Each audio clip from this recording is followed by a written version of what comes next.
Você tem um deste? Sou louca pelo meu. Na verdade, adoro todas as minhas coisas. Já se perguntou de onde vêm todas as coisas que compramos e para onde vão quando nos desfazemos delas? Não conseguia deixar de pensar nisso, por isso quis saber mais sobre o assunto. E os livros diziam que as coisas se deslocam ao longo de um sistema.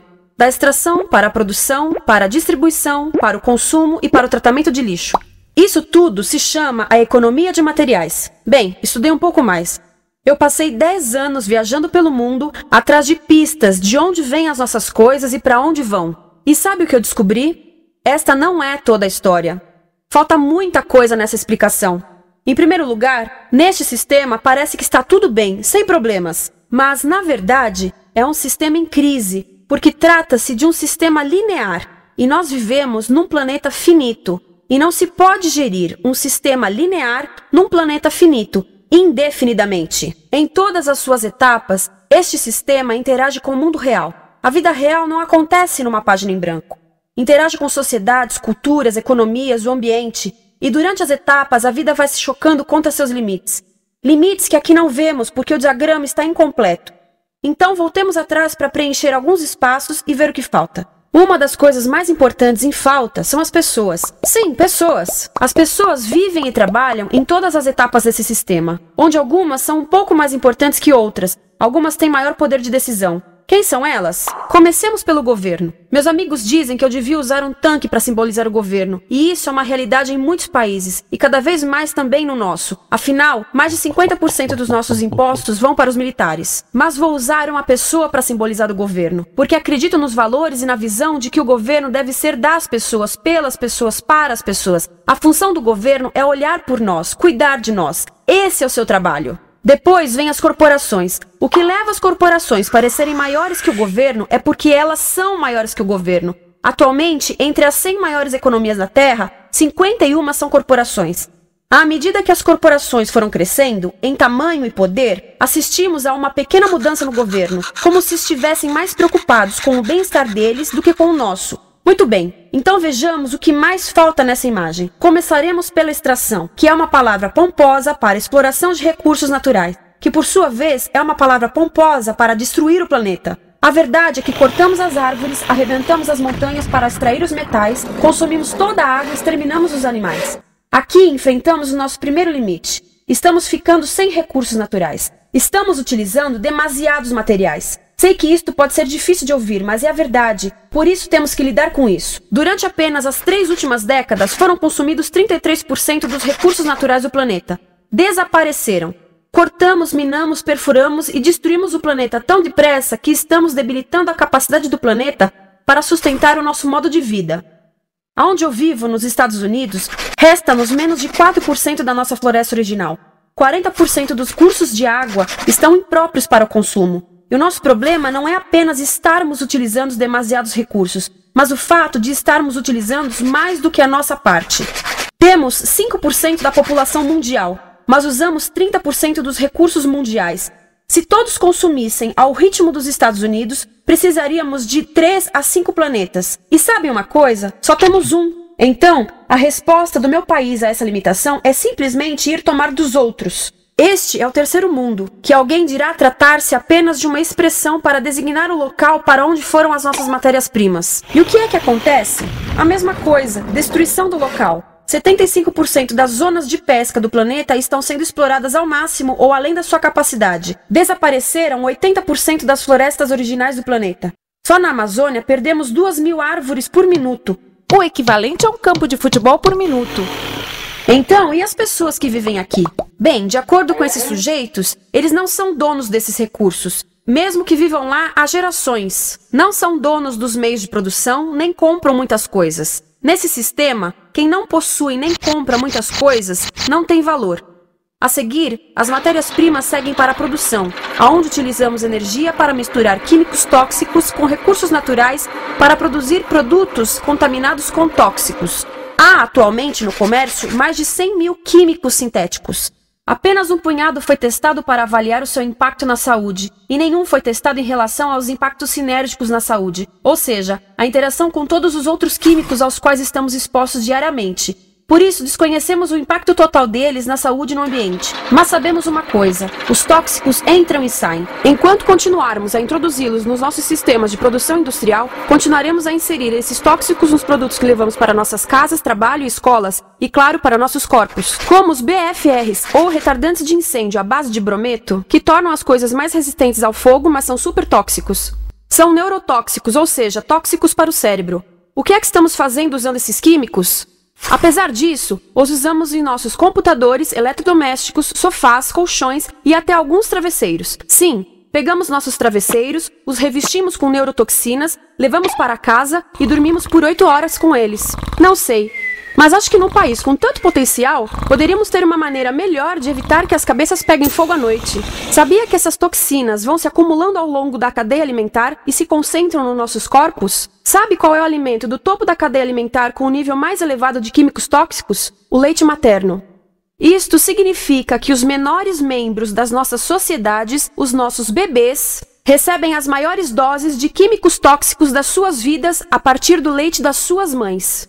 Não acha que é uma incrível violação? A amamentação deveria ser o mais importante ato humano de nutrição. Deveria ser algo sagrado e seguro. A amamentação continua a ser o melhor e as mães devem amamentar, mas nós deveríamos proteger esse ato. Eles deviam protegê-lo. Eu pensava que zelavam pelos nossos interesses. As pessoas que mais sofrem com esses produtos químicos são os trabalhadores das fábricas. Muitos são mulheres em idade reprodutiva, que trabalham com toxinas que afetam a gestação, carcinogênicos e muito mais. Agora eu pergunto, que tipo de mulher em idade reprodutiva trabalharia num emprego deste, exposta a estas toxinas, a não ser uma mulher sem outra alternativa? Essa é uma das maravilhas desse sistema. A erosão dos ecossistemas e economias locais aqui garante um fluxo constante de pessoas sem alternativas. No mundo, há 200 mil pessoas por dia se deslocando de ambientes que as sustentaram ao longo de gerações para cidades, onde muitas vivem em bairros de lata, à procura de emprego, por mais tóxico que seja. Não só os recursos são desperdiçados ao longo desse sistema, mas também pessoas, comunidades inteiras são desfeitas. Sim, as toxinas entram e saem. Muitas delas saem das fábricas em produtos, e muitas mais saem como subprodutos, ou poluição. E estamos falando de muita poluição. Nos Estados Unidos, as indústrias admitem liberar mais de 1.800.000 quilos de químicos tóxicos por ano. Deve ser muito mais, porque isso é o que eles admitem. Trata-se de outro limite, porque quem quer ver e respirar 1.800.000 quilos de químicos tóxicos por ano? Então o que eles fazem? Mudam as fábricas poluidoras para o estrangeiro, para poluir outros países. Mas, surpresa, grande parte dessa poluição volta para nós trazida pelo vento. E o que acontece depois de todos os recursos naturais serem transformados em produtos? Passam por aqui, para a distribuição, o que significa vender todo o lixo contaminado com toxinas o mais rápido possível. Aqui, o objetivo é manter os preços baixos, com as pessoas comprando os produtos em constante movimento. Como eles mantêm os preços baixos? Pagam salários baixos aos trabalhadores das lojas e restringem o acesso aos seguros de saúde sempre que podem. Tudo se resume em exteriorizar os custos. O verdadeiro custo da produção não se reflete no preço. Em outras palavras, não pagamos aquilo que compramos. Outro dia estive pensando nisto.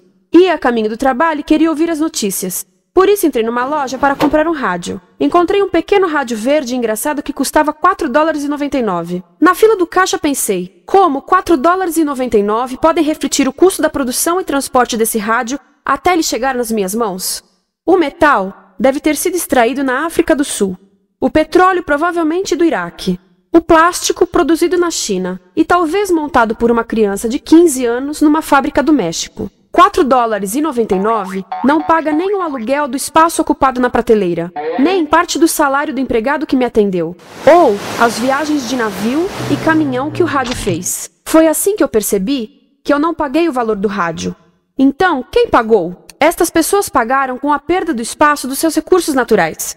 Estas pagaram com a perda do ar puro, com o aumento de doenças como asma e câncer. As crianças do Congo pagaram com o seu futuro, pois 30% delas abandonam a escola para trabalhar nas minas de coltan, um metal que usamos em aparelhos eletrônicos baratos e descartáveis. Estas pessoas pagaram por não ter direito ao seguro de saúde. Ao longo desse sistema, pessoas contribuíram para que eu comprasse o rádio por $4,99. Mas essas contribuições não são registradas por nenhum contabilista. É isto que eu quero dizer com exteriorizar o verdadeiro custo de produção. E isso nos leva à seta dourada do consumo. O coração do sistema, o motor que impulsiona. É tão importante proteger esta seta que se tornou prioridade daqueles dois sujeitos. É por isso que após o 11 de setembro, quando nosso país estava em choque, o presidente Bush poderia ter sugerido fazer luto, rezar, ter esperança, mas não, ele disse para fazermos compras. Compras! Nos tornamos uma nação de consumidores. Nossa principal identidade passou a ser de consumidores. Não mães, professores, agricultores, mas consumidores. Nosso valor é medido e demonstrado pelo quanto contribuímos para esta seta. Quanto consumimos. Não é isso que fazemos? Compramos, compramos, compramos. Manter os produtos circulando. E como circulam? Sabe qual a porcentagem dos produtos que circulam através desse sistema que ainda são usados 6 meses depois da venda na América do Norte? 50%? 20%? Não, 1%. 1. Em outras palavras, 99% das coisas que nós cultivamos, processamos, transformamos, 99% das coisas que percorrem o sistema são lixo em menos de 6 meses. Como é que podemos gerir um planeta com esse nível de rendimento? Mas não foi sempre assim. Hoje, o consumidor médio americano consome o dobro que há 50 anos. Pergunte à sua avó. No tempo dela, a boa gestão, a engenhosidade e a poupança eram valorizados. Então, como é que isso aconteceu? Bem, não aconteceu simplesmente. Foi planejado. Pouco depois da Segunda Guerra Mundial, estes sujeitos estudavam a forma de impulsionar a economia. O analista de vendas Victor Lebow articulou a solução que se tornaria a norma de todo o sistema. Ele disse: a nossa enorme economia produtiva exige que façamos do consumo a nossa forma de vida, que tornemos a compra e uso de bens em rituais, que procuremos a nossa satisfação espiritual, a satisfação do nosso ego no consumo. Precisamos que as coisas sejam consumidas, destruídas, substituídas e descartadas a um ritmo cada vez maior. O conselheiro econômico do presidente Eisenhower disse: o principal objetivo da economia americana é produzir mais bens de consumo. Mais bens de consumo? O nosso principal objetivo? Não é providenciar cuidados médicos, ou educação, ou transportes seguros, ou sustentabilidade, ou justiça? Bens de consumo?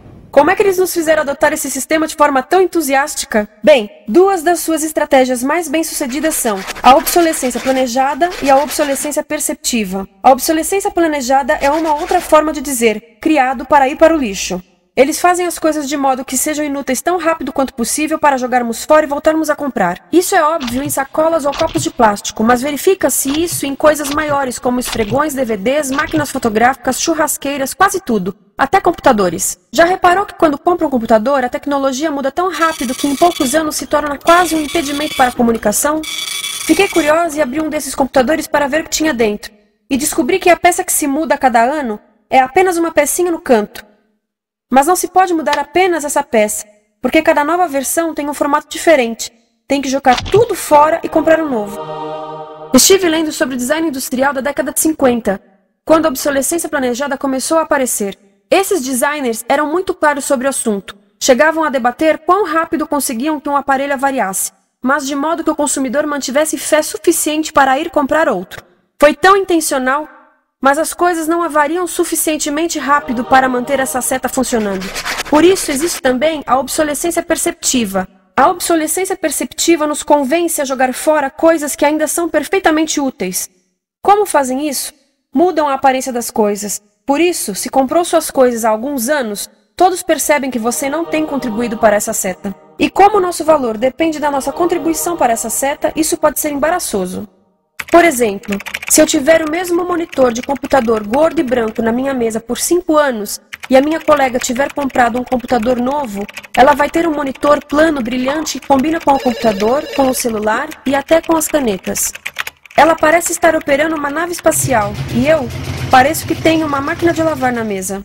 A moda é outro bom exemplo. Já se perguntou por que os saltos dos sapatos das mulheres passam de largos para finos num ano e no próximo de finos para largos? Não é por haver um debate sobre qual deles é mais saudável. É porque usar saltos largos num ano de saltos finos mostra que você não contribuiu recentemente para a seta.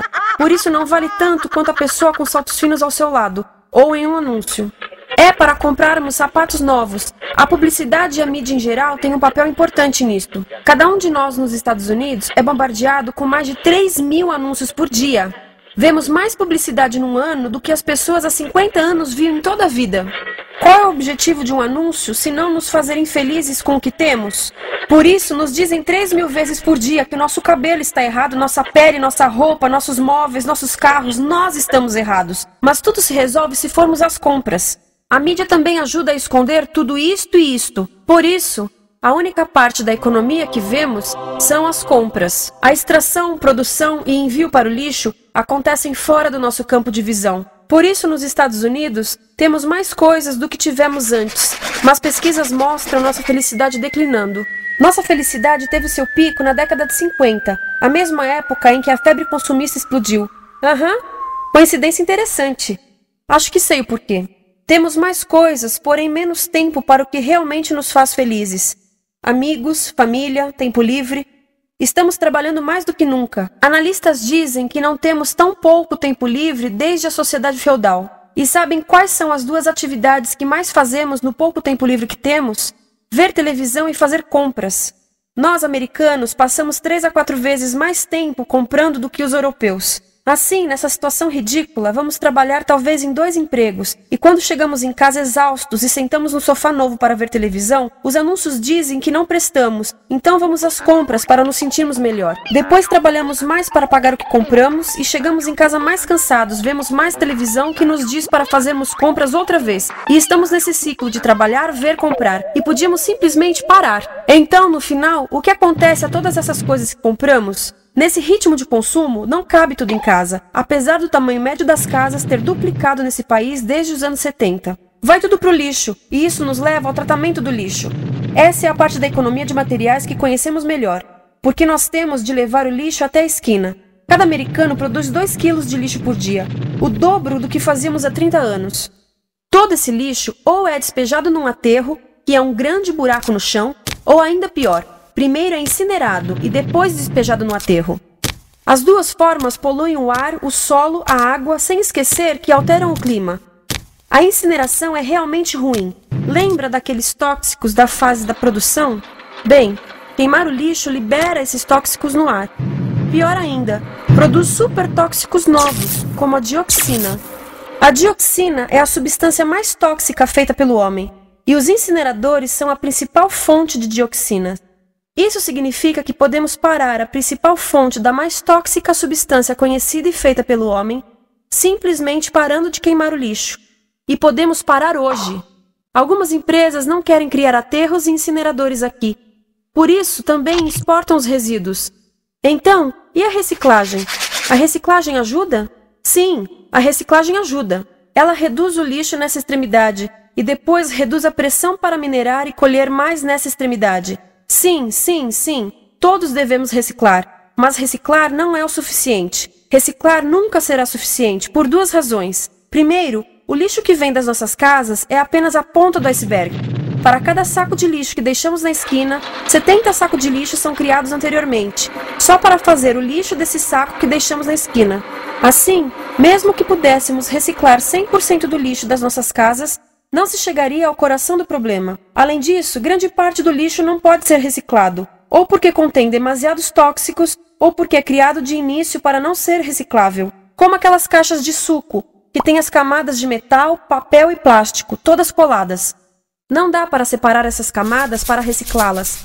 Como se vê, é um sistema em crise. Por todo o percurso, estamos batendo em limites, do clima em mudança ao decréscimo da felicidade. Simplesmente não está funcionando. Mas a parte boa de um problema tão generalizado é haver tantos pontos de intervenção. Há pessoas trabalhando aqui salvando florestas, e aqui na produção limpa. Pessoas trabalhando em direitos do trabalho, em comércio justo, em consumo consciente, no bloqueio de aterros e incineradores. E muito importante, em recuperar o nosso governo, para que seja realmente pelas pessoas e para as pessoas. Todo esse trabalho é criticamente importante, mas as coisas vão realmente começar a se mover quando enxergarmos as ligações, quando enxergarmos o panorama geral. Quando as pessoas ao longo do sistema se unirem, poderemos reivindicar e transformar esse sistema linear em algo novo, um sistema que não desperdice recursos ou pessoas, porque aquilo de que precisamos nos livrar é da antiga mentalidade de usar e jogar fora. Há uma nova escola de pensamento nesse assunto, e é baseada em sustentabilidade e equidade, química verde, zero resíduos, produção em ciclo fechado, energia renovável, economias locais vivas, já está acontecendo. Há quem diga que é irrealista, idealista, que não pode acontecer. Mas eu digo que quem é irrealista são os que querem continuar pelo velho caminho. Isso é que é sonhar. Lembre-se que a velha forma não aconteceu por acaso. Não é como a gravidade que temos que conviver. As pessoas a criaram, e nós também somos pessoas. Por isso, vamos criar algo novo.